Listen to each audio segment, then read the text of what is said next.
Have you ever felt invisible in a crowd? Like everyone around you just glides past, no one truly seeing you? Jamal, a 13-year-old black boy in Atlanta, had lived like that for most of his middle school years. He wasn't the type to make noise, preferring to retreat into his own world of numbers and equations. But then, one day, a challenging math problem on the whiteboard, a demanding teacher, and an entire classroom holding its breath in anticipation, changed everything. This story isn't just about a math prodigy.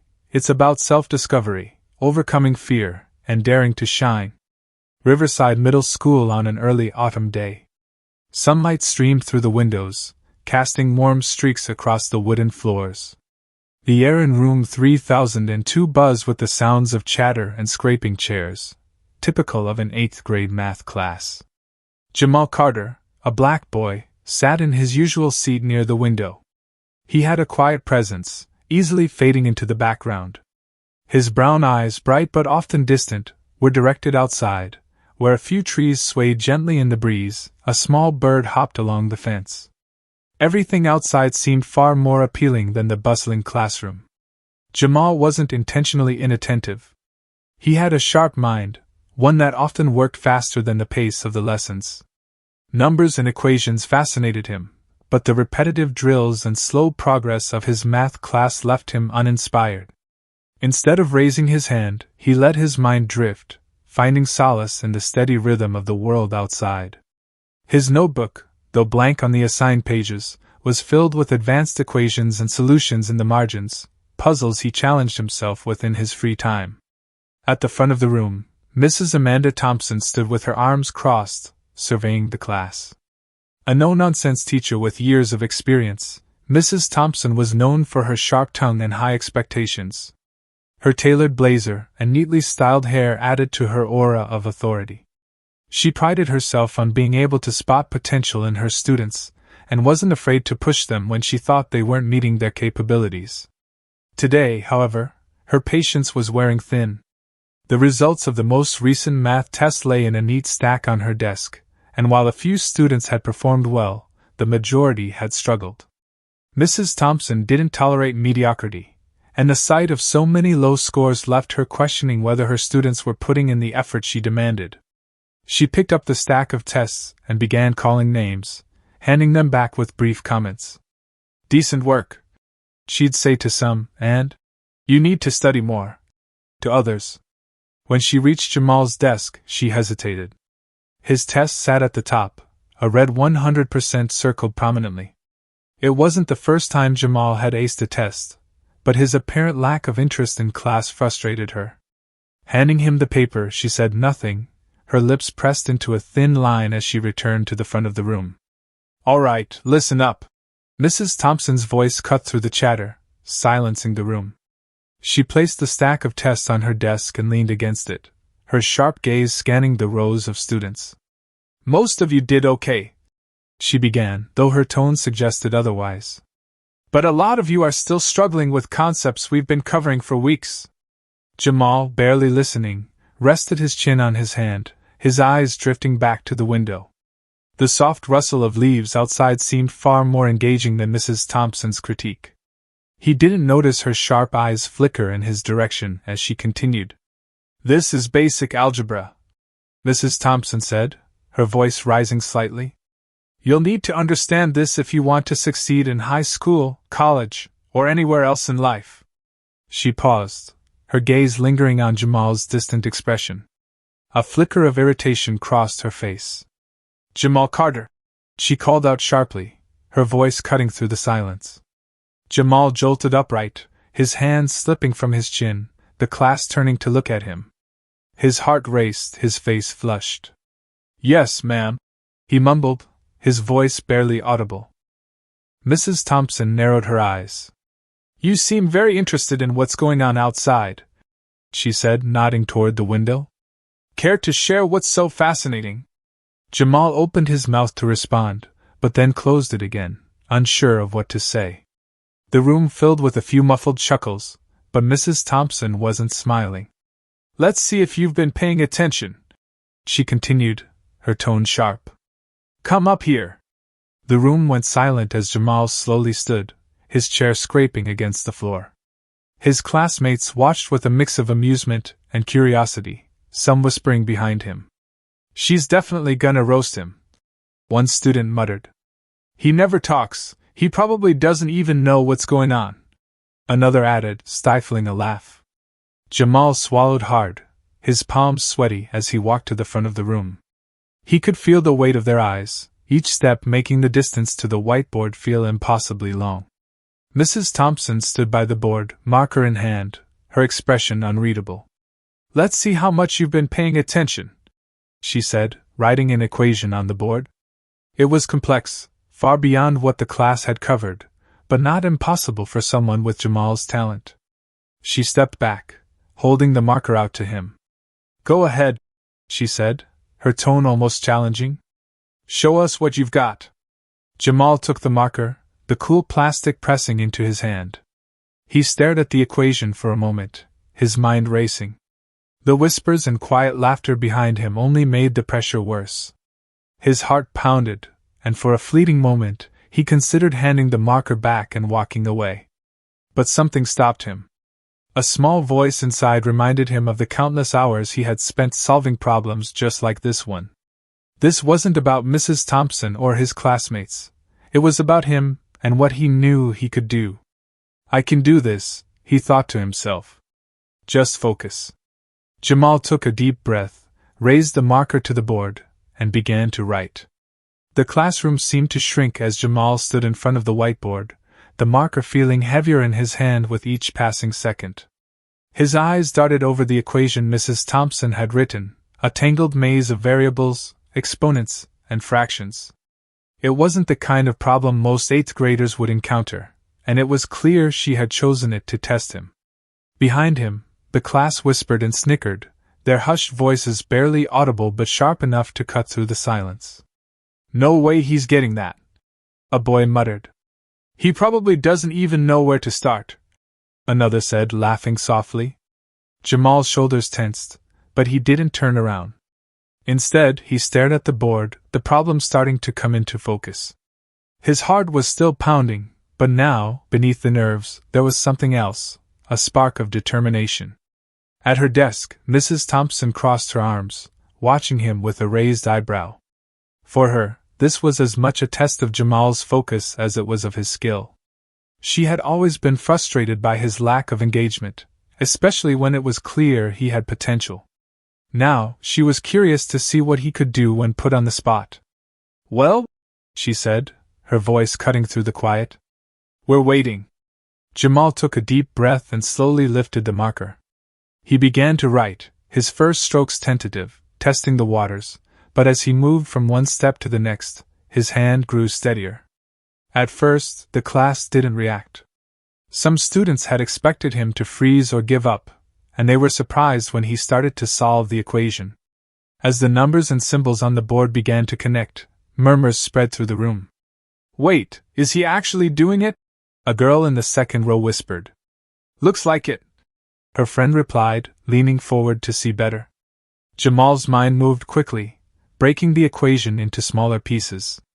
He worked methodically, isolating variables, simplifying fractions, and eliminating unnecessary steps. His hand moved faster now, the squeak of the marker against the board filling the silence. He wasn't just solving the problem, he was dismantling it, breaking it down into its core components. The room grew quieter as more students realized what was happening. The whispers stopped, replaced by wide-eyed stares. Even the boy who had laughed earlier was now leaning forward, his mouth slightly open in disbelief. Behind Jamal, Mrs. Thompson's expression shifted.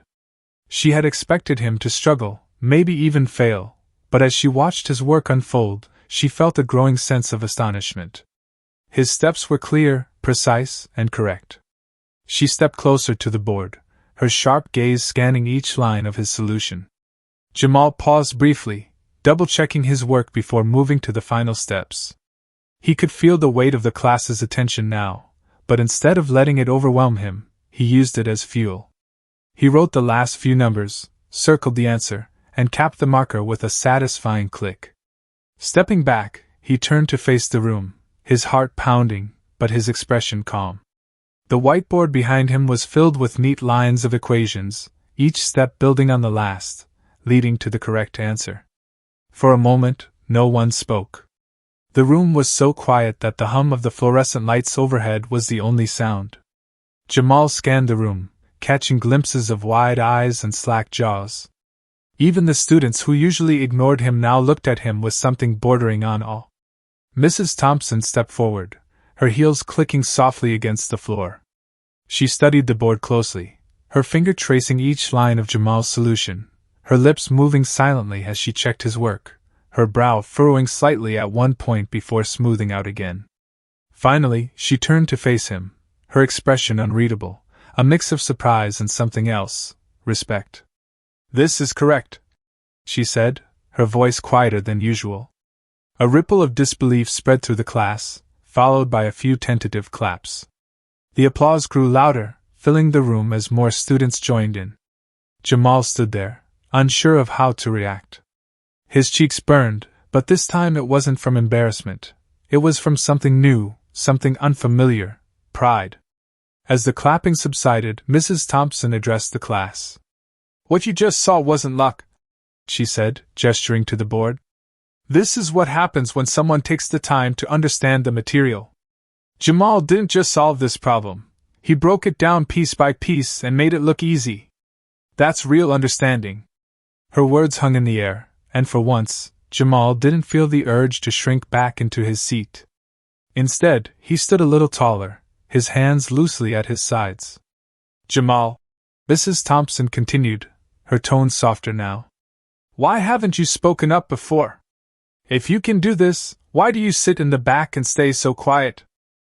Jamal hesitated, glancing down at his sneakers. He didn't know how to explain it. How could he put into words the fear of standing out, the comfort of staying invisible? After a moment, he shrugged. "I didn't think anyone noticed," he said quietly. Mrs. Thompson's expression softened.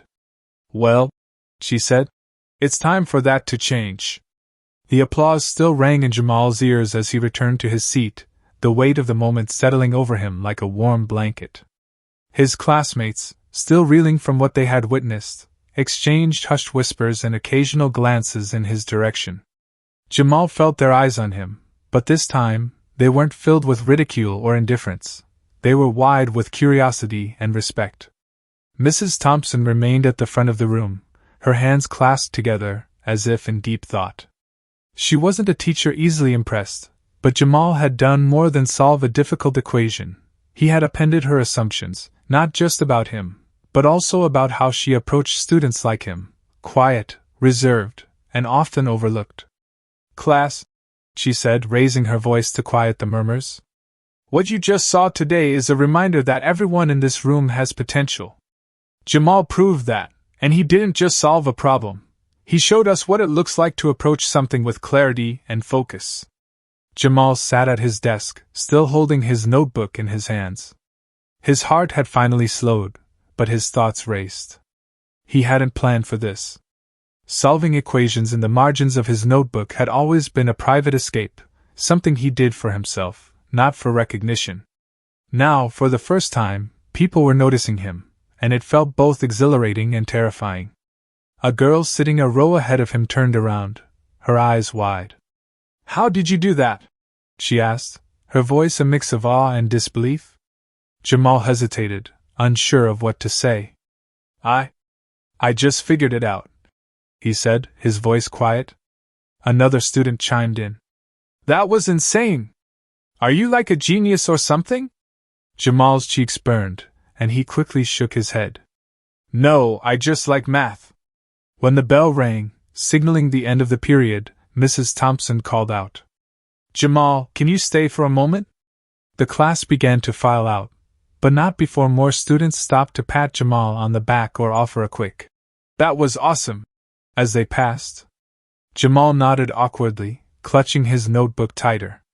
The attention was new, and while part of him wanted to retreat to his usual quiet corner, another part felt a flicker of pride. Once the room had emptied, Mrs. Thompson leaned against her desk, studying Jamal with an expression he couldn't quite read. "Jamal," she began, her tone softer than it had been earlier. I owe you an apology. Jamal blinked, unsure if he'd heard her correctly. An apology? She nodded. I've been teaching for a long time, and I like to think I know my students, but with you. She paused, choosing her words carefully. I misjudged you. I thought your quietness meant you weren't interested. I assumed your lack of participation meant you didn't care. Clearly, I was wrong. Jamal shifted uncomfortably, unsure of how to respond. It's okay, he mumbled. No, it's not, Mrs. Thompson said firmly. You have a gift, Jamal, and I don't want to see you hide it. Do you realize how rare it is for someone your age to solve a problem like that, to think the way you do? Jamal looked down at his notebook, his fingers tracing the edges of the worn cover. I don't know, he said quietly. I just like doing it. It makes sense to me. Mrs. Thompson's expression softened. That's exactly what makes it special. You see things differently, and that's something to be proud of. But here's the thing, you can't keep it to yourself. There are programs, competitions, even advanced courses that could help you grow, challenge you. I'd be happy to help you find them, if you're interested. Jamal's heart raced.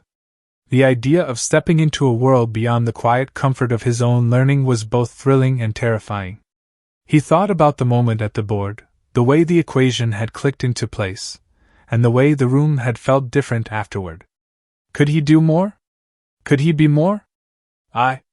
I don't know, he admitted. What if I mess up? Mrs. Thompson smiled. Messing up is part of learning, but if you don't try, you'll never know what you're capable of. That night, Jamal sat at the small kitchen table in his family's modest home, his notebook open in front of him. His parents sat nearby, listening intently as he recounted what had happened that day, the equation, the applause, Mrs. Thompson's offer. His mother's eyes glistened with pride as she reached across the table to squeeze his hand. Jamal, we've always known you were special. I'm so glad other people are starting to see it too. His father nodded, his deep voice steady. This is just the beginning, son. Don't be afraid to show the world what you can do. Jamal spent the rest of the evening staring at the blank page of his notebook. For so long, it had been a place for secrets, problems he solved for himself, notes he never shared. But now, it felt like something more, a space for possibilities. He picked up his pencil and began to write, not just equations, but ideas, goals, dreams.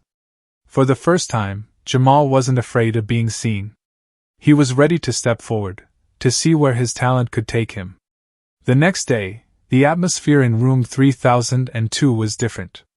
Jamal Carter, once the quiet kid who blended into the background, now found himself the center of attention. As he walked into the classroom, his classmates greeted him with nods, smiles, and even a few high fives. Yo, Jamal! A boy called out from the back of the room. That was crazy yesterday! How'd you even do that? Jamal hesitated, his usual instinct to shrink from attention battling with a new sense of pride he felt. I just worked through it, he said modestly, sliding into his usual seat by the window. That wasn't just working through it. Another girl chimed in, leaning across her desk. You made it look easy. You're like a math wizard or something. Jamal's cheeks flushed, and he shrugged. Thanks, he muttered, his voice soft but sincere. Even students who hadn't spoken to him before now seemed curious about him. A few asked if he could help them with their homework, and others just wanted to know more about what he was good at. For the first time, Jamal felt like he wasn't invisible. Mrs. Thompson entered the room, her usual brisk energy accompanied by a glance toward Jamal that carried a trace of a smile. She began the lesson as usual, explaining the day's topic, but her tone was less sharp, her movements less rigid. When she called on Jamal to answer a question during the lesson, her voice was encouraging rather than critical. Jamal hesitated for a moment, but then answered confidently, his explanation clear and concise. The class murmured in quiet awe, and Mrs. Thompson nodded with satisfaction.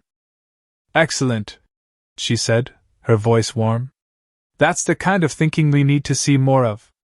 After class, Mrs. Thompson asked Jamal to stay behind once more. This time, The conversation wasn't about apologies. It was about opportunities. Jamal, she began, sitting on the edge of her desk. I've been thinking a lot about what we talked about yesterday. You have an incredible gift, and I don't want it to go to waste. Jamal looked down at his notebook, unsure of what to say.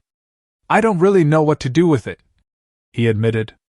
That's where I can help, Mrs. Thompson said. There's an advanced math program at the district level, a class for students like you who need more of a challenge. It's after school twice a week, and I think you'd be a perfect fit. Jamal's eyes widened. The idea of joining an advanced class was exciting, but it was also intimidating. Do you think I'd be good enough for that? He asked. Mrs. Thompson smiled. I don't think, you've already proven it. This is a chance for you to explore your potential, to see how far you can go. I've already spoken to the program coordinator, and they're excited to have you. Jamal's mind raced. He thought about the problem on the board, the way the class had looked at him with admiration, and the pride in his parents' eyes when he told them what had happened. Slowly he nodded. Okay, he said. I'll do it. The following week, Jamal attended his first advanced math class. Walking into the room, he felt the same nervous anticipation that he had felt standing in front of the whiteboard. The other students, some from different schools, were chatting in small groups, their energy vibrant and competitive. As the instructor began the lesson, Jamal quickly realized he was in the right place. The problems were challenging, the pace fast, and the discussions lively. For the first time, he felt surrounded by peers who shared his love for numbers, and it was exhilarating. Back at Riverside Middle, Jamal's reputation as the math kid grew. His classmates began to seek him out for help, not just in math, but as someone they respected. The boy who had once felt invisible was now part of the fabric of the class, his quiet brilliance inspiring others. Mrs. Thompson too found herself looking at her students differently. Jamal's transformation had reminded her of the importance of seeing beyond surface behavior, of finding the hidden potential in every student. She made it a point to engage with her quieter students, encouraging them to step forward in their own ways.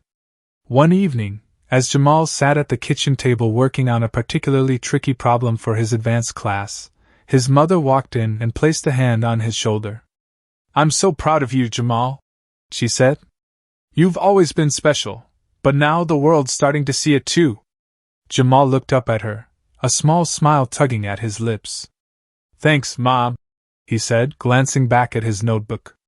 He paused for a moment, his pencil hovering over the page. For the first time, he wasn't just solving a problem for himself. He was building a future, one equation, one opportunity, one step at a time. As he wrote the next line of his solution, Jamal felt a quiet certainty settle over him. He didn't know exactly where his path would lead, but for the first time, he wasn't afraid to follow it. And in that moment, the boy who had once hidden his brilliance knew that he was ready to shine.